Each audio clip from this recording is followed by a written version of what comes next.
Thank you very much, Douglas. Can you hear me okay? Yes. Yeah. Perfect. Go.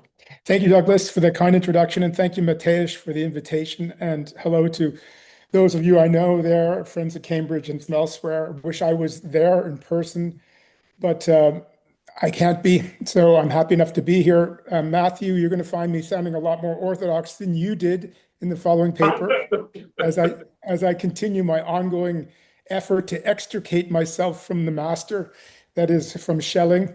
This is all very new material for me, so I'm hoping to hear some critical responses on it. The evolving logos in Schelling's later philosophy of nature. From his turn to religion in 1809 until the end of his career, Schelling's central aim was to conceive of the logos, here understood as the order of being, as both of God and something that unfolds through natural history. The evolving logos is the emergent God, God not only as antecedent, but also as consequent. Schelling acknowledges that this position stands in tension with the mainline tradition of philosophical theology, Catholic, Protestant, Platonic, and Aristotelian. Yet he does not thereby mean to deny God's transcendence. For Schelling, God's transcendence consists in God's freedom, the freedom to be or not to be God. As I hope to make clear, he has good reasons for this position, even if in the end the theology is not altogether adequate. As what we would generically describe as an evolutionary monotheist, Schelling is representative of his time. With Hegel and others in the Jena circle, Schelling is constructing a new paradigm of nature, as at once expressive of the divine mind and free, evolving, and ever productive of novelty. Their work in this regard was in every way anticipatory and stage setting for Darwin, and is in many ways superior to the latter in its explanatory power. For unlike Darwin, they refused to leave mind and its natural presupposition, what Terence Deacon calls intentionality, unexplained. Theologically, they have left us with new problems, or perhaps new variations on an old problem. If the ancient pitfall was to assimilate without remainder the participating being, creation, to the participated divinity, thus dissolving nature with all of its most characteristic features, materiality, locality, process, and potency, into eternity, the modern mistake, which dogs the late Schelling, is to err in the other direction. He collapses the participated divinity into the participating nature. The ancients gave us a God who is not so much all in all, as Paul puts it in 1 Corinthians, one of the New Testament phrases most frequently cited by Schelling, as he is the all, the one and only, the totality without remainder. The moderns, by contrast, leave us with a nature that has no outside, no transcendent origin and end, and nothing that is not subject to its laws. The last Schelling, the Schelling of the Philosophie der Offenbarung, is primarily a Christological thinker, but still an evolutionary monotheist. Fusing nature philosophy with its own idiosyncratic readings of John 1 and the Pauline letters, he constructs a history of being as the drama of the full personalization of the Trinity, the access of which is the incarnation of the Logos. He's aware of his earlier theosophically inspired mistake, which was to naturalize the Logos to such a degree as to leave nothing outside or above nature. God does not move, he says now, correcting his earlier claims. He acts. But the last Schelling is still so deeply invested in the project of reconceiving nature as an event in the life of God that he cannot simply reinstate the chasm that Maximus the Confessor says yawns between infinite and finite being. God does not need nature to be divine for the late Schelling, but he needs it to be Lord, to be Kairos, to be Dominus, to be Herr. Without something over which the Lord lords, God cannot be Lord. This argument presupposes that God falls under the basic principle of nature, which is for Schelling the principle of reason, or what he calls the law of the ground, thereby compromising the very divine transcendence he intends to preserve. The law of the ground, of which I shall say more at the end of my talk, is the basic binary in emergent being, the antecedent-consequent relation binding on all that is. The relation is reciprocally determinative. The consequent obviously depends on its antecedent to exist, but the antecedent, not so obviously, depends on the consequent to be what it is, namely its antecedent. God, as Lord of nature, antecedent of creation, depends on nature to be Lord. The solution to this theological naturalism, I will only be able to suggest in passing, is to maintain an analogical relation of similarity and difference between God and creation, a relation in which the differences are greater than the similarities, as was declared at the Fourth Lateran Council. Schelling's aim is at once positive and negative. Positively, to elevate nature to something worthy of God. Negatively, to dethrone the God of the intellectualists, the ens perfectissimum, which Kant had shown to be an illusion of logic.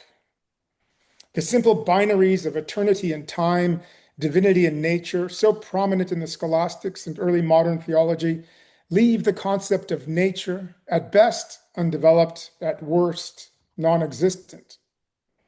Within this theological tradition, nature is conceived merely as a pale reflection of the fullness of being eternally enjoyed by God. Its patterns of growth and development are interpreted as marks of privation. Most importantly, for contemporary emergentism, Schelling wants a universe that is not an endless recycling of the eternally real, but a theater of novelty. But in a metaphysics of already realized order, nothing genuinely new can emerge. Time is only the moving image of eternity, as Plato put it. It is for this reason, Schelling observes in a much-cited passage, that modern philosophy has no concept of nature. The fundamental theological problem with all forms of evolutionary monotheism was spelled out by Jacobi in his 1811 polemical work on the divine things and their revelation. Schelling's over-the-top response, written a year later, Denkmal der Schrift von der göttlichen Dingen, is nothing short of an apologia for an evolving God. As he later said, this text marks the beginning of the positive philosophy, which occupies him until his death in 1854. Jacobi argues against all nature philosophers and evolutionary pantheists, without explicitly naming Schelling, that if the perfect emerges from the imperfect, if it is not first but second, then it is not perfect. Schelling counters by distinguishing the imperfection alleged to externally cause the perfect from an imperfection internal to the perfect. The former, the perfect emerging from an external imperfection, he regards as an incoherent position. This would be a God who comes to be by accident, efficiently caused by something wholly other than himself, not unlike Quentin Meillassoux' possible God. The latter position, the perfect emerging from an internal imperfect, is Schelling's own. And according to Schelling, it does not challenge the assumption that the perfect precedes the imperfect, but only that it does so as actuality rather than as potentiality. The origin of God is not properly called imperfect, but rather the seed, ground, or potency of perfection. To have such a ground does not render God less than divine. It gives God character and personality, for, quote, all personality rests on a dark ground, end quote, as Schelling writes in the Freedom Essay. God is the perfection that has overcome the so-called imperfect within himself. Nature is the medium of his self-development. He perfects himself through natural history, which is nothing other than the history of God. This means that nature is truly something for God, that potency, time, and matter are not mere privations. It also means, however, that God in some sense still requires nature in order to be God. In defense of the claim against Jacobi's polemic, Schelling goes on the offense. If, as in the intellectualist tradition, the actually perfect were first, it would have no need to create anything. Creation would amount to the perfect producing the less perfect, which is, he writes, quote, difficult to believe. end quote. Since God has created the world manifestly, and the world is less than perfect, it can only be because God himself does not begin perfect, but perfects himself through creation. That God would have a power in him, which is not God, a point of origin, something in him which preceded him, does not render God less perfect for Schelling, but more. For now, he is and can be called Lord of his own being. Schelling's later qualification of this theological naturalism is most clearly articulated in the 1834 Darstellung des philosophischen Empirismus.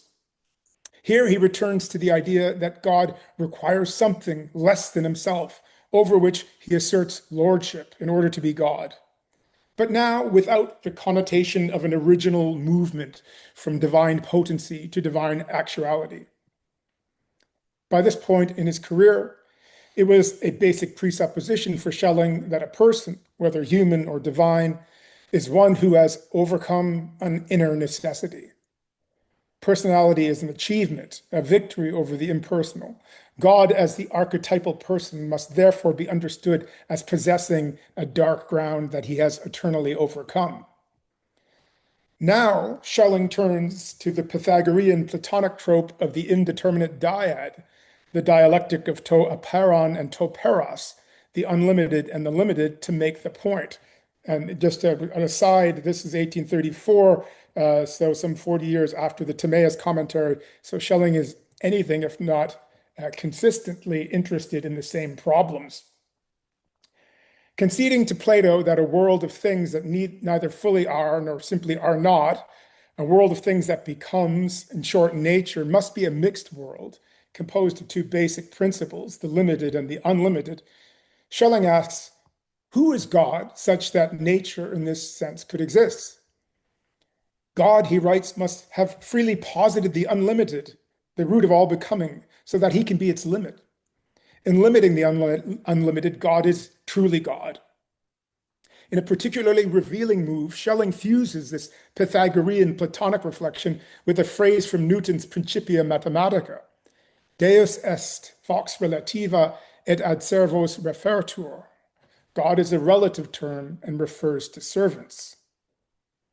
For Schelling, this means God needs matter, an evolving nature, not to be divine, but to be God. And here's a citation from the 34 text.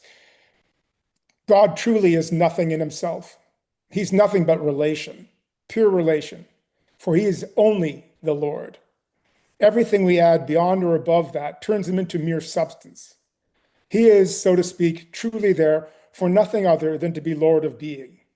He is the only nature that is not preoccupied with itself, free from itself, and therefore absolutely free.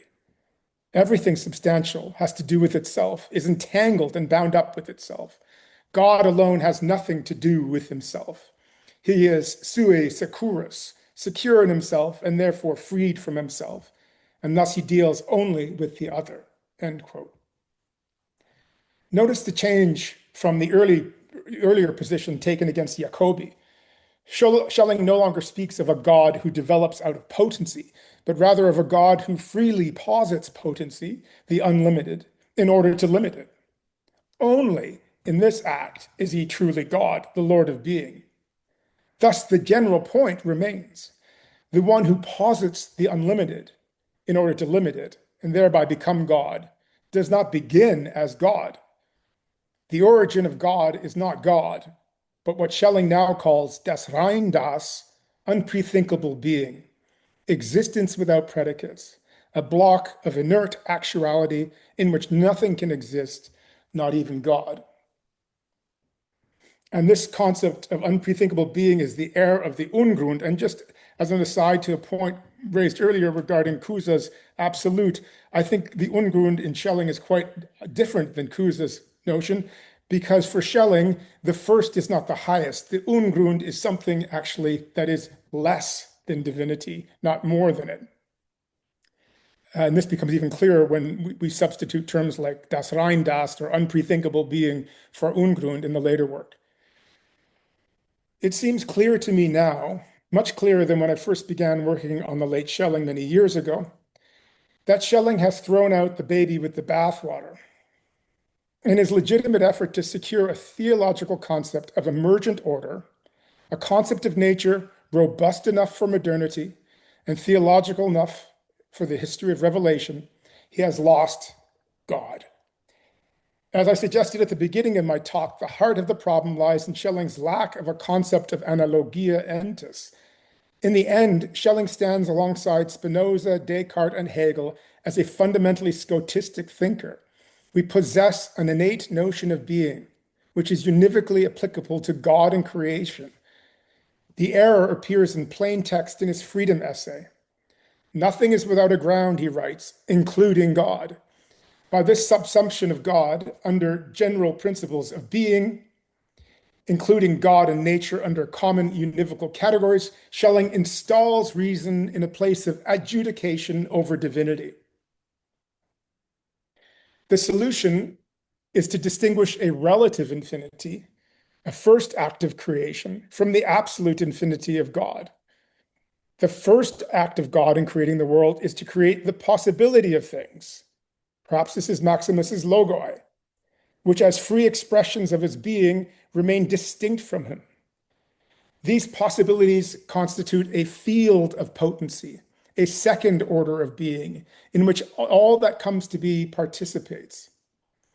Just such a distinction the 20th century German Thomist Gustav Siewert finds in Thomas, a distinction between a subsistent infinity, ipsum esse subsistens, and a non-subsistent infinity, ipsum esse non subsistens, or esse commune.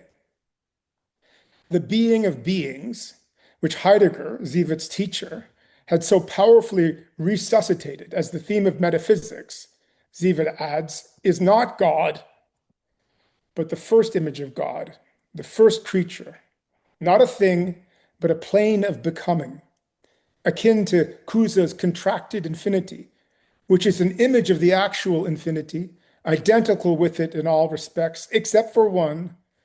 The latter is independent, the former absolutely dependent on its archetype.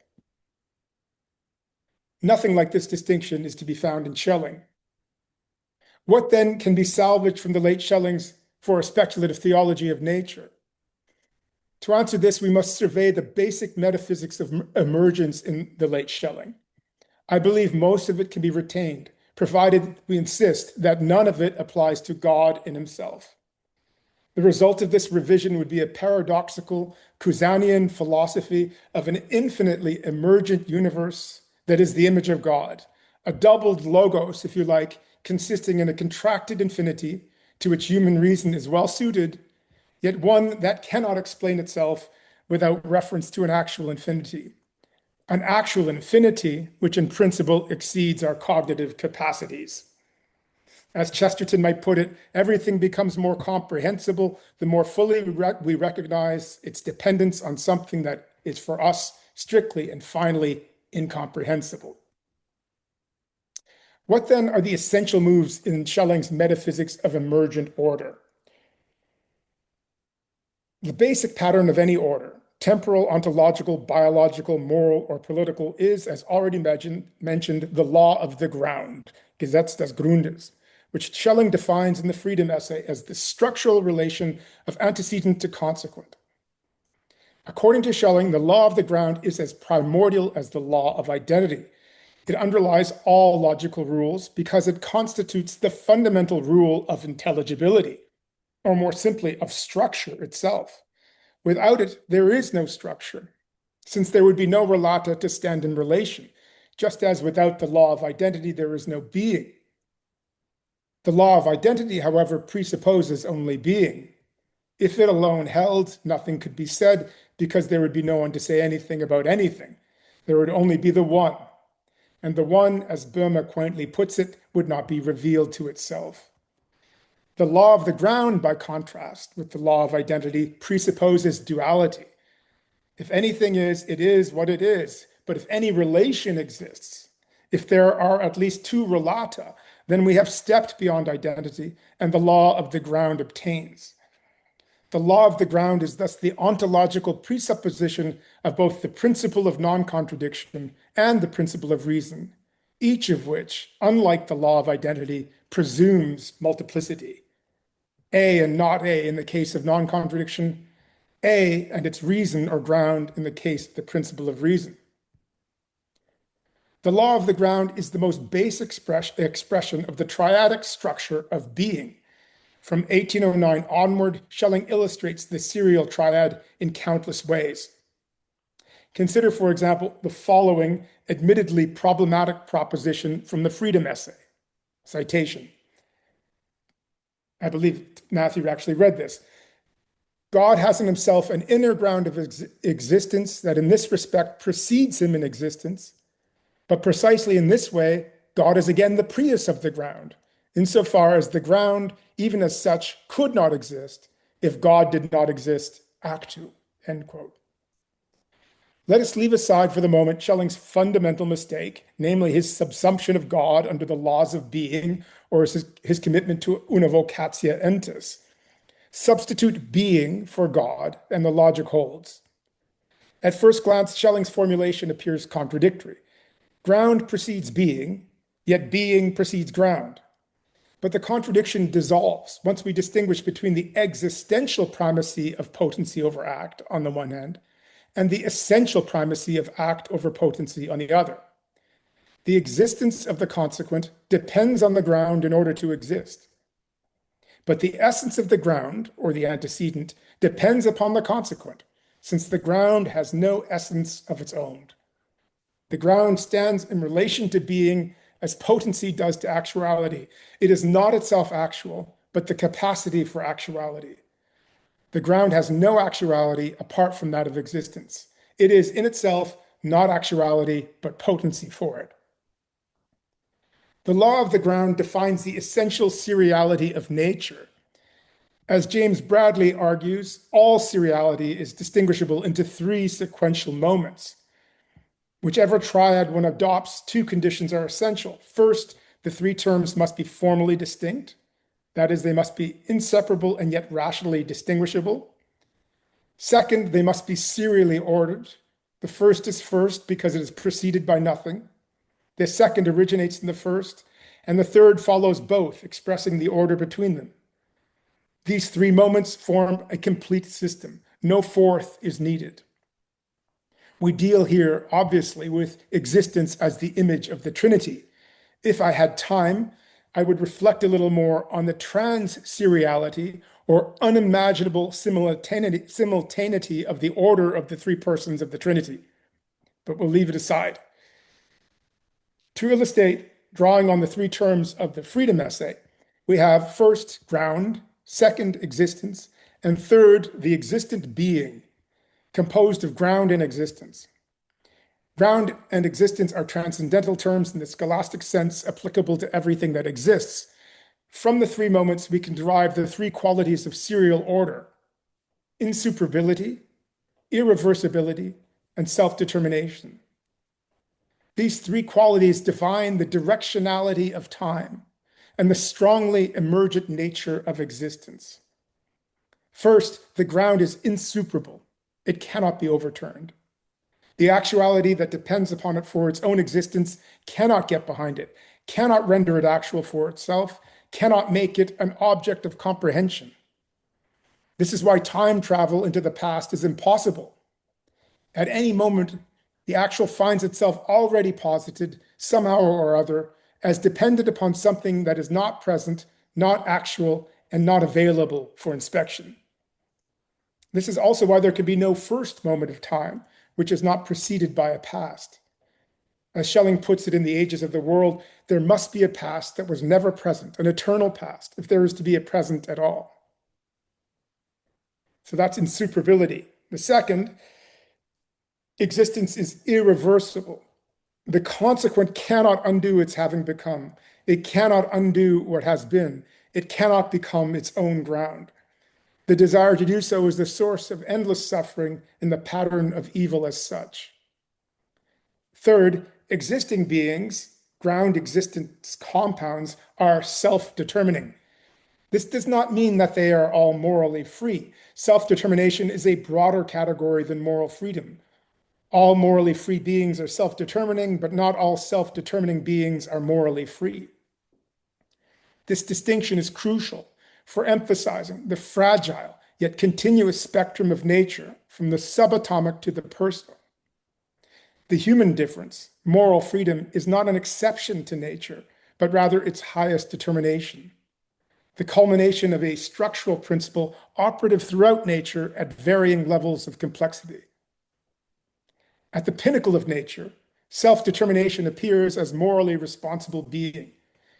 But even at the lowest levels, at the particle wave level, beings are self-determining in the sense that what they are, they owe to themselves and not to anything else. Most importantly, the ground does not essentially determine the existence. It does not make it what it is. It only determines that it is. The ground depends on existence for its whatness because it has no essence of its own. By contrast, the existent depends on nothing else for its essence. It determines itself. In other words, it is strongly emergent. Its essence cannot be derived from that which logically precedes it, its ground. Therefore, both ancient fatalists and modern reductionists are mistaken. So that is the law of the ground, and my contention is that it applies primarily to the relative infinity of the created universe and not to God at all. To return then to the problem of the univocity of being, why could we not read Schelling's retrieval of the Boehmian Ungrund, later unprethinkable being, as preserving the transcendence of divinity affirmed by the Analogia Entis? After all, the Ungrund is prior to the law of the ground. Don't we thereby have our transcendence? It is beyond the law of logic. It is the origin of all things, the place where thought cannot go. Is it not unquestionably transcendent? But the Ungrund is not analogically related to ground or existence, precisely because it lacks order and logic altogether. The Analogia maintains that divine being transcends created being, not by lacking something that the latter has, but by being the archetypal and incomprehensible order from which all finite orders derive. The divine is unthinkable for us, not because it is without structure, but because it is the primum analogatum, the original source of all order, and to it the law of the ground, or the principle of reason, cannot apply. By contrast, Schelling's and Boehme's Ungrund is incomprehensible because it is without order or structure. Its transcendence is not grounded in a higher form of being, but nothingness, to be sure, meontically conceived. There is no sense of being, analogical or otherwise, that applies to it. The only way to save Schelling's late nature philosophy for theology is through a revitalized notion of analogia entis, where the two distinct but analogically related terms, the differences being greater than their similarities, are, on the one hand, an eternally realized, absolutely transcendent, divine order of internal relations, and, on the other side, the endlessly evolving, never fully complete, but always productively new, materially mediated, strongly emergent, serial order of nature. The two orders are not the same.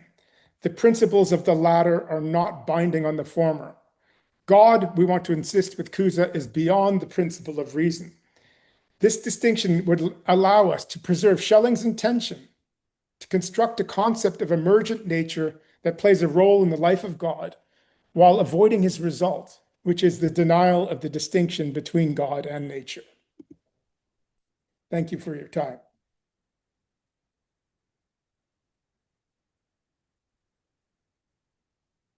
Thank you for your wonderful and in some respects surprising account of Schelling. So this is a sort of almost Thomist critique of Schelling.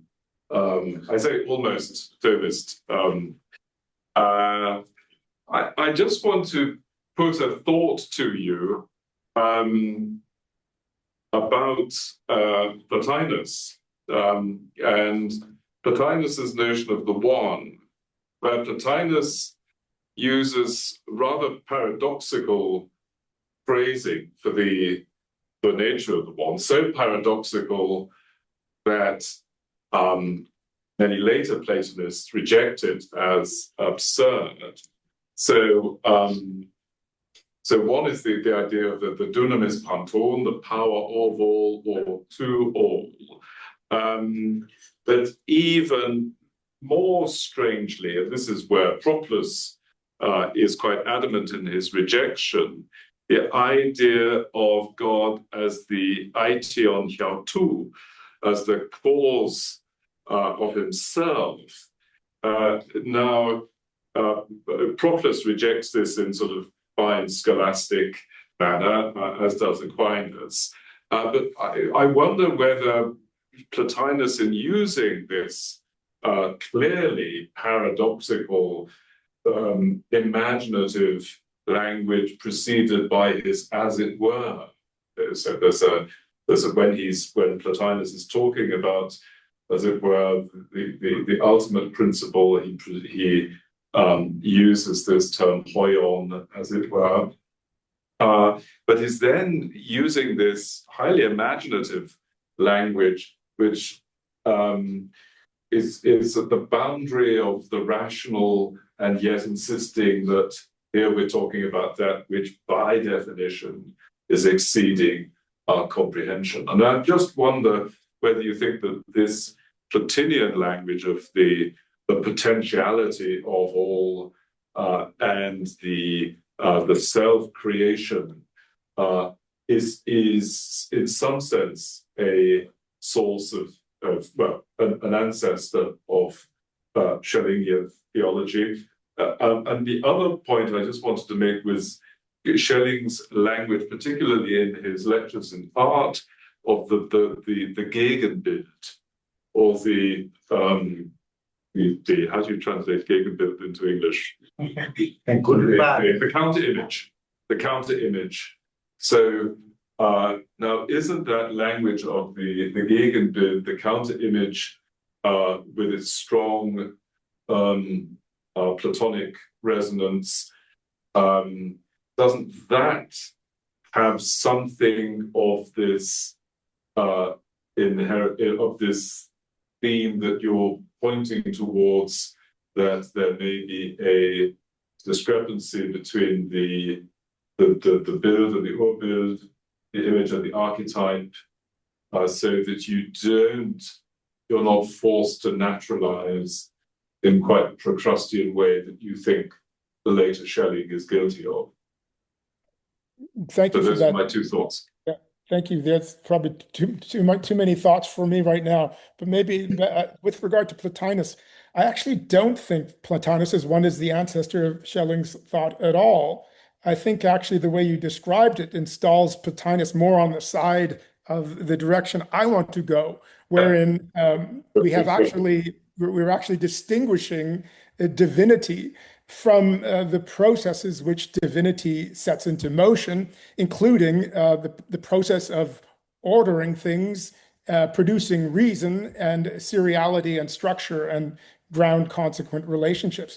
And so when Plotinus says God is the cause of himself, then this is obviously some kind of coincidentia oppositorum. How can something cause itself? How can it precede itself to be how can it be the cause and effect of itself? It's a way, in some respects, of making the Kusanian point that this cause-effect relation, as we understand it, doesn't really apply to the origin. Now, Schelling also says that these structures don't apply to the Ungrund or to unprethinkable being. But here's the rub. It doesn't apply there because these things are lower than the structure that emerges from it, not higher. Yep. No point does Schelling say the Ungrund is our, alpha and omega. This is where we're heading. On the contrary, the Ungrund is something that had to be somehow left behind. This is very Boehmian, of course. It's just this rein nix. It's nothing really. It's not an infinity that we would in any way regard as preferable to the infinity of God, which succeeds it.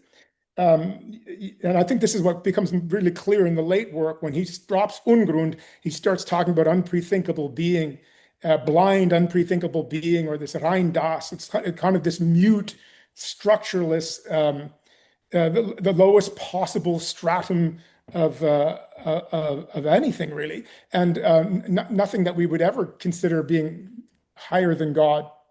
So I think Schelling is actually quite opposed to this Plotinus language because he believes that when the highest is installed in the place of the first, we can't have a theory of evolution, to put it bluntly.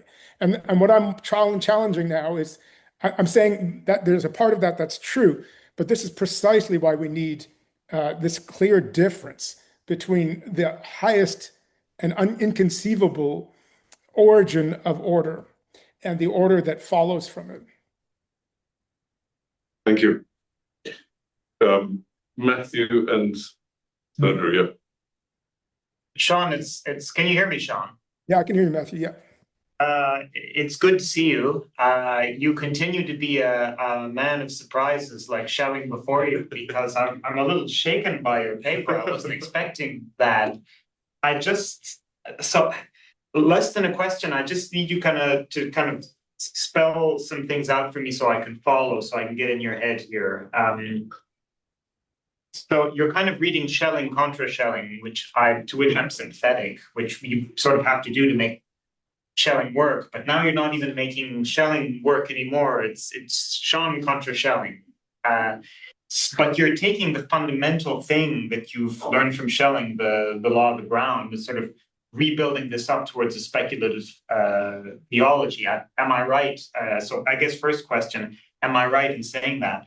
Second, are you saying that if we have a strong Analogia entis, then we can just sort of jettison das Unvordenkliche and all of these really difficult late Schellingian terms? So I just really want to know where you're going with this from Schelling onward. Sure thing. Thanks for that, Matthew.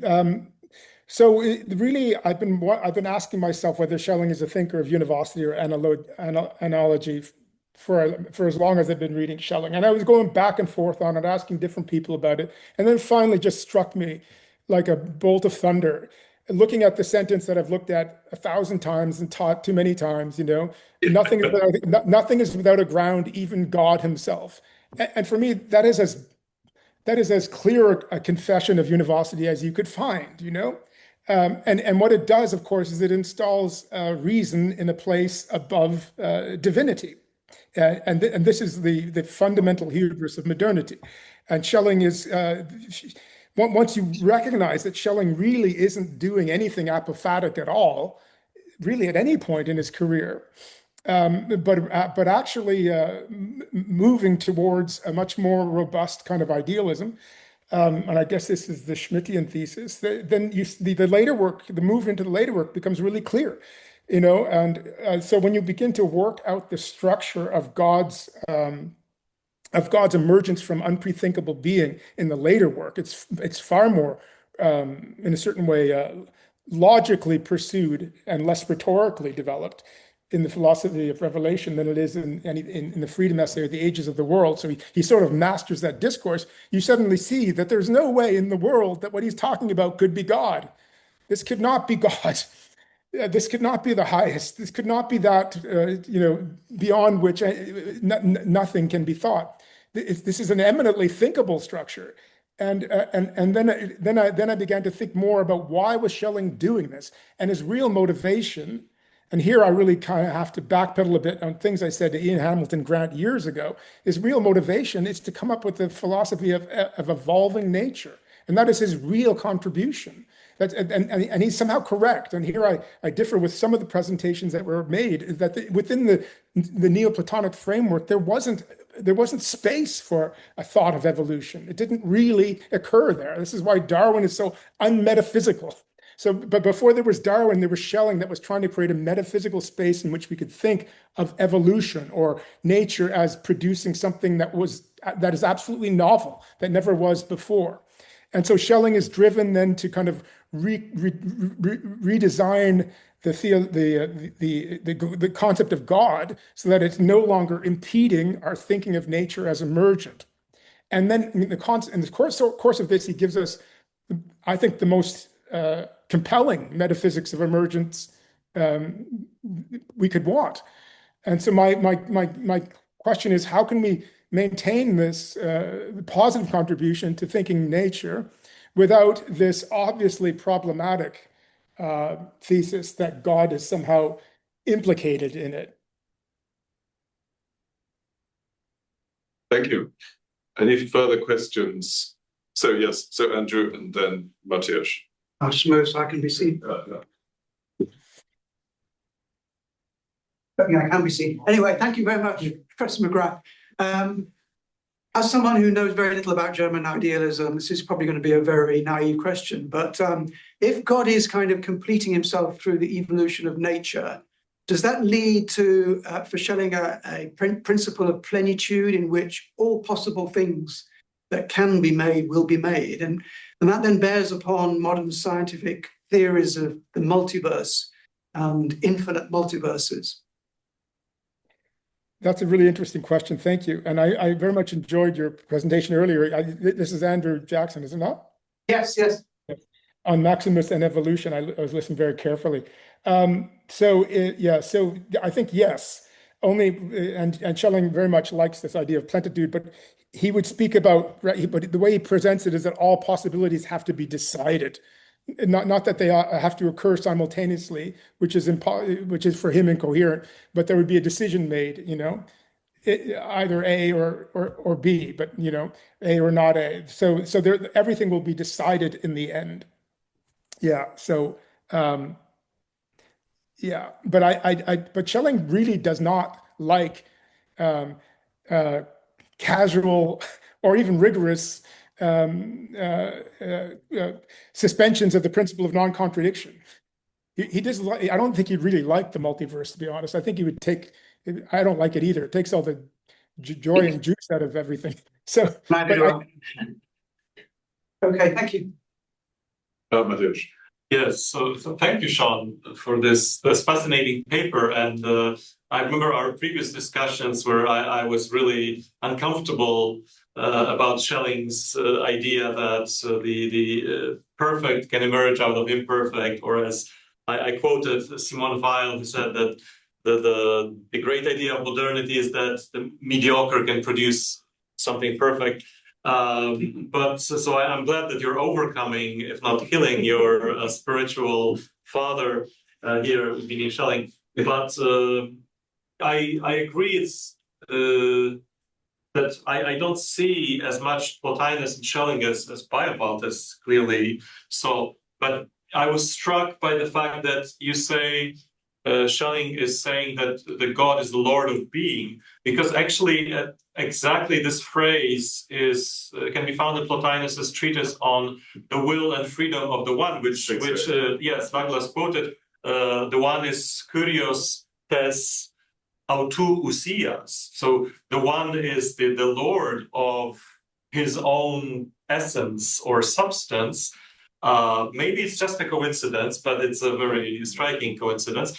But also, in order to make myself more comfortable with this idea of emergence, I realized that Marius Victorinus, a 4th century Christian Platonic thinker, whom I'm absolutely almost sure that Schelling never heard about, or maybe he heard about him but haven't read him.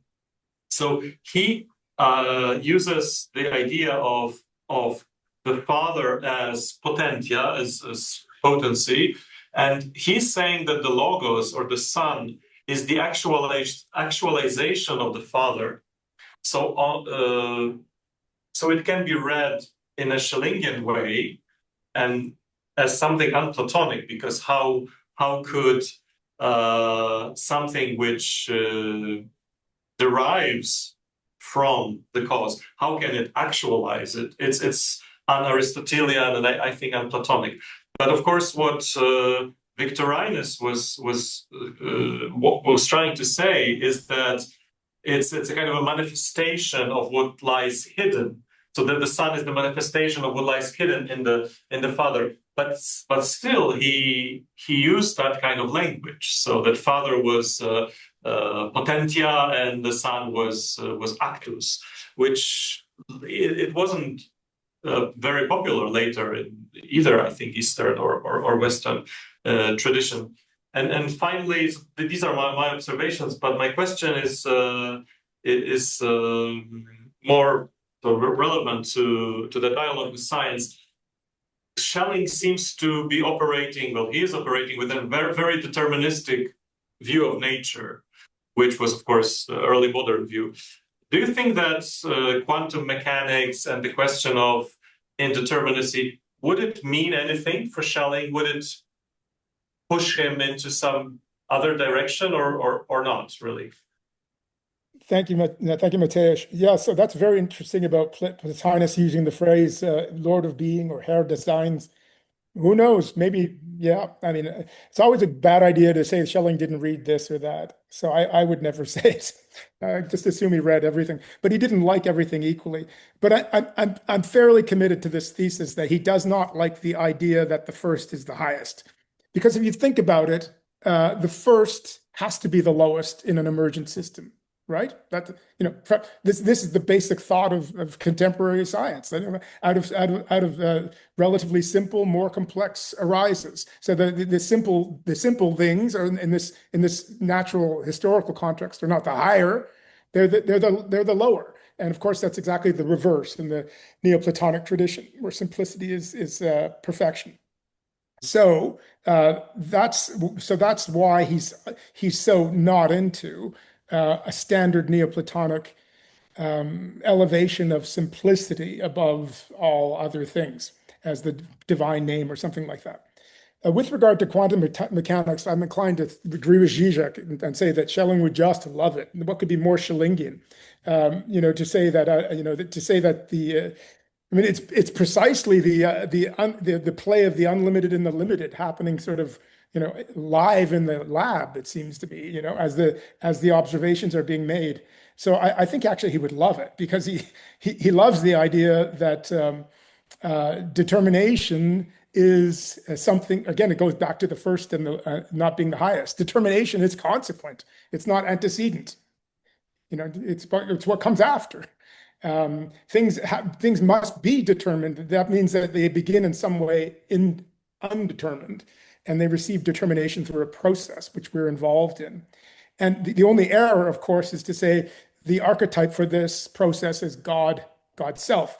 And the reason he makes the error is because he believes that the principle of reason applies univocally to God as it does to nature.